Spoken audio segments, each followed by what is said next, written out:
台湾游，便宜吃，省钱小撇步。撇步是台语，撇步是台语翻成的汉字。撇步的意思是好方法、小秘方、小秘诀。在台湾，有些早餐店为了在结束营业前把店里的东西全部都卖完，会在10点半左右的时间开始打折。想吃便宜早餐或晚起的人，可以在有打折的时间去买。需要注意的是，每家店打折的条件都不一样，最好是直接问店家，搞清楚优惠的条件。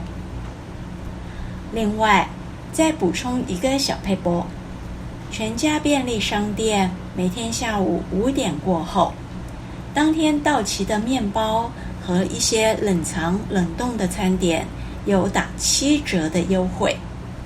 晚餐可以到全家便利商店看看有没有喜欢的面包或餐点刚好有打折的，就可以用优惠价买到便宜的晚餐。